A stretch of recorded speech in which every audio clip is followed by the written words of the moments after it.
And welcome back. This is your man Warrior, and this is a ships preview post. Now, this does look like it is from 11.4, but it actually just had a client update restart in the game, which said that this has been updated as of today. So I'm just going to go through this and try to explain what we know to date about ships. By the way, next week, in a week from now, I will be again with Jesse at Capital Games, and I will be getting a more in-depth look of ships, and I'll be making some in-depth videos on ships to bring out to you guys. So that's pretty exciting. So it says a few weeks back, we'll let you know about ships, and they wanted to start sharing information, and the first thing they wanted to share about was fleet commanders. So fleet commanders are assigned to lead a fleet of ships in space battles. You can think of them leaders, as in like a unit spot, a leader spot in the unit battle. A fleet is a group of ships, and there's currently going to be 5 ships in your group, kind of like you have 5 characters in your arena, and then you'll get to put 4 more ships held in reserve. Basically, they call it reinforcements. So that's pretty cool. And you can kind of hide people in reinforcements, and then when you want to call out your secret gun, so to speak, you can have them come in and they'll play immediately, which is pretty cool. So it says the commanders are going to have their own special ships and their own unique abilities, of course, and the fleet commanders will have a unique set of abilities.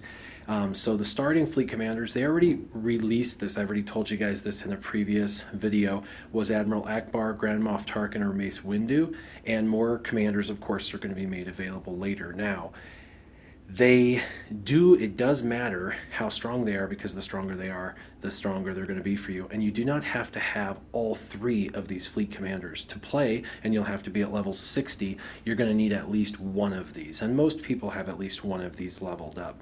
So it says fleet commanders' abilities. There'll be active and passive abilities. During their turns, fleet commanders will have a unique set of abilities that can affect the entire fleet with either buffs, debuffs, or other dramatic attacks.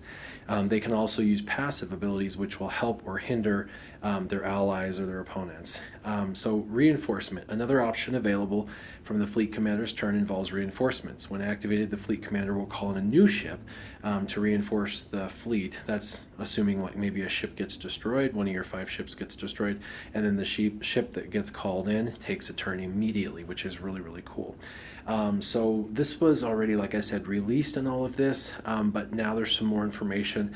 For example, on this it says one point they want to clarify is during the tutorial of this event, and then also during the events for ships, players are going to be given a certain number of shards for fleet commanders and blueprints, which blueprints are like shards basically, but blueprints for their ships. So, you know, shards you collect for your characters, and blueprints you're going to collect for your ships. So as well as shards for the crew members or the blueprints for the ships, this should be enough to get players who are at the eligible level of 60 to participate in this fleet combat. So it'll unlock, just like everything in the game unlocks, mods unlocked at level 50, fleet combat's going to unlock at level 60.